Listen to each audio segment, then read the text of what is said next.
JNU में नारे लग रहे हैं, ब्राह्मण भारत छोड़ो, बनिया भारत छोड़ो। कुछ दिन पहले जेएनयू में भारत तेरे टुकड़े होंगे का नारा लगा, उससे एक दो तथाकथित नेता पैदा हुए और वैसा कंट्रोवर्सी जो देश के अगेंस्ट में था कि भारत तेरे टुकड़े होंगे। हिंदू के एक बहुल पार्ट दलित को बौद्ध बनाया जा रहा है और उसे हिंदू से अलग किया जा रहा है। दलित को हम बौद्ध बना देंगे, ब्राह्मण और इसको लड़ा देंगे, कुछ समय हम बचेंगे, कुछ भूमियार बचेंगे, कुछ राजपूत बचेंगे, कुछ अन्य कास्ट बचेंगे, उसको भी एक साजिश के तहत उनको भी लड़ा देंगे और देश में मजा करेंगे। जब जन कल्याण की बात आई थी तब दधीची ऋषि अपना हड्डी दान कर दिए थे कि राक्षसों का संहार के लिए उनके हड्डी से वज्र बना था और उस वज्र से राक्षसों का संहार हुआ था। अखंड भारत का सपना देखने वाले वो भी ब्राह्मण ही थे जिनका नाम चाणक्य है। इससे साबित हो रहा है कि हिंदू को कहीं ना कहीं टारगेट किया जा रहा है। इसे मिटाने की साजिश करने वालों से कह दो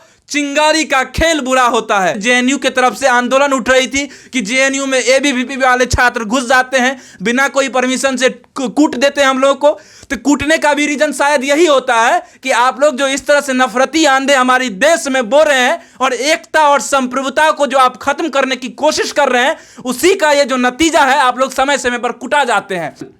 और जरूर ये जो बात है अभी तुल पकड़ रही है और जब तुल पकड़ेगी तो फिर एक बार हमको लग रहा है आप लोग कुटा जाइएगा। ये याद रख लीजिएगा, जरूर कुटाइएगा, क्योंकि इस तरह के नफरती आंधी को जितना जल्दी खत्म की जा सकती है वो खत्म करना जरूरी है। ब्राह्मण और बनिया अगर इस देश में नहीं रहेगा, या बनिया का ही बात कर लीजिए, बनिया इस देश में नहीं रहेगा तो जो गरीब वर्ग है जिसके यहाँ पर काम करते हैं, क्या आप दीजिएगा उसको काम करने के लिए? बिहार के 90 से 99% जो पीपल होते हैं वो जाकर किसी अंदर में काम करते हैं। वो कौन होते हैं? अधिकतर उसमें बनिया समाज के होते हैं, मारवाड़ी समाज के होते हैं। क्या मारवाड़ी समाज बनिया नहीं होता है? वो भी एक बनिया समाज ही होता है। जेएनयू में नारे लग रहे हैं, ब्राह्मण भारत छोड़ो, बनिया भारत छोड़ो। ब्राह्मण और बनिया समाज के दो ऐसे अंग हैं जो समाज को एक रूपरेखा प्रदान करती है। अगर बनिया नहीं रहेगा तो हम लोग काम कैसे करेंगे?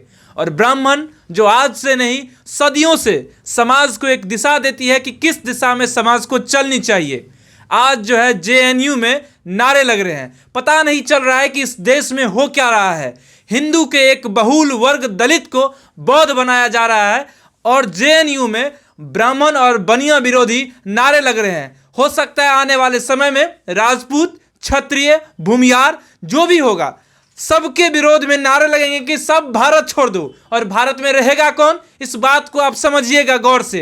मैं उस तरफ इशारा नहीं कर रहा हूं, लेकिन मैं जो कह रहा हूं उस बात को आप गौर से समझिए। एक तरफ हिंदू के एक बहुल वर्ग दलित को बौद्ध बनाया जा रहा है और दूसरी तरफ ब्राह्मण और बनिया को भारत छोड़ने के लिए कहा जा रहा है। समझिए समाज को किस तरफ मोड़ने की कोशिश की जा रही है हमारे देश में।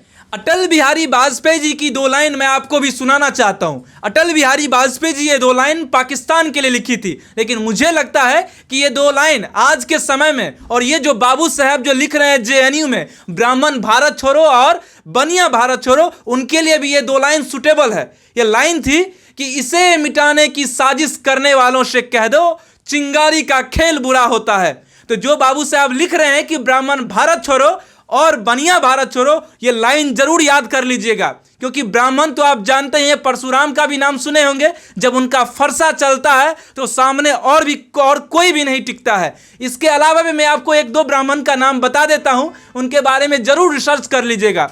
जब जन कल्याण की बात आई थी तब दधीची ऋषि अपना हड्डी दान कर दिए थे कि राक्षसों का संहार के लिए उनके हड्डी से वज्र बना था और उस वज्र से राक्षसों का संहार हुआ था। तो वो ब्राह्मण थे जो अपने जन कल्याण के लिए अपने हड्डी दान कर दिए थे। इसके बाद अखंड भारत का सपना देखने वाले वो भी ब्राह्मण ही थे जिनका नाम चाणक्य है, जो आज समय समय पर हम लोग कहते हैं कि चाणक्य रहते तो आज शायद ये जो भारत है इतने टुकड़ों में बट गया। भारत इतने टुकड़ों में नहीं बटता। वो भी एक ब्राह्मण ही थे। कुछ दिन पहले जेएनयू में भारत तेरे टुकड़े होंगे का नारा लगा, उससे एक दो तथाकथित नेता पैदा हुए। मैं तथाकथित नेता इसलिए कह रहा हूं क्योंकि वो कंट्रोवर्सी से पैदा हुए थे और वैसा कंट्रोवर्सी जो देश के अगेंस्ट में था कि भारत तेरे टुकड़े होंगे, इसीलिए मैं उनको तथाकथित नेता कहता हूं। बाकी आप ये समझ लीजिए कि उसी के नक्शे कदम पर ये जो ब्राह्मण भारत छोड़ो, बनिया भारत छोड़ो, ये एक दो और चल रहे हैं और समझ रहे हैं कि फिर ये कंट्रोवर्सी तुल लेगी और फिर वो नेता पैदा हो जाएंगे और फिर एक और दो नेता हमारे देश में नफरती आंधी पर पैदा हो जाएगी। आप समझ सकते हैं हमारे देश में किस तरह से नफरती आंधी उठ रही है। हिंदू के एक बहुल पार्ट दलित को बौद्ध बनाया जा रहा है और उसे हिंदू से अलग किया जा रहा है, और दूसरी तरफ ब्राह्मण भारत छोड़ो और दलित भारत छोड़ो यहां पर आंदोलन उठ रही है और दलित भारत छोड़ो जेएनयू जैसे यूनिवर्सिटी में लिखा जा रहा है। इससे साबित हो रहा है कि हिंदू को कहीं ना कहीं टारगेट किया जा रहा है। तो उनको मैं फिर से सुनाना चाहता हूं कि इसे मिटाने की साजिश करने वालों से कह दो कि चिंगारी का खेल बुरा होता है, और जो चिंगारी का खेल खेलना चाहते हैं वो सुन लीजिए कि कुछ समय के बाद जब आपको पता चलेगा, फिर जब जेएनयू कैंपस में एबीवीपी के छात्र घुस जाएंगे तो फिर ऐसे ही बाप बाप चिल्लाइएगा। कुछ समय पहले तो आप लोग चिल्ला ही रहे थे, देख ही रहे थे कि देश में किस तरफ से जेएनयू के तरफ से आंदोलन उठ रही थी कि जेएनयू में एबीवीपी वाले छात्र घुस जाते हैं, बिना कोई परमिशन से कूट देते हैं हम लोगों को। तो कूटने का भी रीजन शायद यही होता है कि आप लोग जो इस तरह से नफरती आंधे हमारे देश में बो रहे हैं और एकता और संप्रभुता को जो आप खत्म करने की कोशिश कर रहे हैं, उसी का ये जो नतीजा है, आप लोग समय समय पर कुटा जाते हैं। ये मैं इसलिए आज आपको कह रहा हूं कि ब्राह्मण भारत छोड़ो और बनिया भारत छोड़ो यहां पर लिखने की क्या यहां पर जरूरत पड़ गई इस देश में, बताइए तो। ब्राह्मण और बनिया अगर इस देश में नहीं रहेगा, या बनिया का ही बात कर लीजिए, बनिया इस देश में नहीं रहेगा तो जो गरीब वर्ग हैं जिसके यहां पर काम करते हैं, क्या आप दीजिएगा उसको काम करने के लिए? अगर बनिया और समाज नहीं रहेगा इस देश में तो कैसे काम करेगा कोई भी बनिया, कोई भी वर्कर कैसे काम करेगा? बिहार के 90 से 99% जो पीपल होते हैं वो जाकर किसी अंदर में काम करते हैं, वो कौन होते हैं? अधिकतर उसमें बनिया समाज के होते हैं, मारवाड़ी समाज के होते हैं। क्या मारवाड़ी समाज बनिया नहीं होता है? वो भी एक बनिया समाज ही होता है। लेकिन आपको तो साजिश यहां पर रचनी है कि ब्राह्मण भारत छोड़ो, बनिया भारत छोड़ो, और जब ये दोनों आपस में लड़ लेंगे तो ये जो जब दोनों टकरा जाएंगे तो समाज में बचेगा कौन?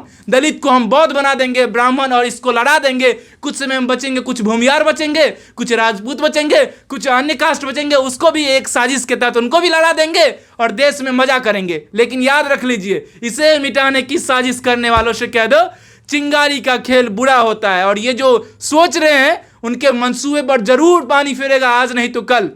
और जरूर ये जो बात है अभी तुल पकड़ रही है, और जब तुल पकड़ेगी तो फिर एक बार हमको लग रहा है आप लोग कुटा जाइएगा। ये याद रख लीजिएगा, जरूर कुटाइएगा, क्योंकि इस तरह के नफरती आंधी को जितना जल्दी खत्म की जा सकती है वो खत्म करना जरूरी है। क्योंकि नहीं तो आप ये जानते ही हैं कि अगर जब एक घाव जो होता है कुछ समय के बाद कैंसर का रूप ले लेता है, तो कैंसर को रूप लेने से पहले उस घाव को खत्म कर दी जाती है मरहम लगा करके। तो शायद आप लोगों को भी उस घाव के ऊपर में जो आपके मन में जो घाव पैदा हो गए हैं, जरूर उस पर मरहम लग करके खत्म होगी, और ये खत्म करने का काम भी जरूर किया जाएगा। बाकी आप देखते रहिए। मेरा नाम पंकज झा है और आप रेबल न्यूज इंडिया देख रहे हैं। धन्यवाद। Thanks for watching Rebel News India. Stay tuned for more updates.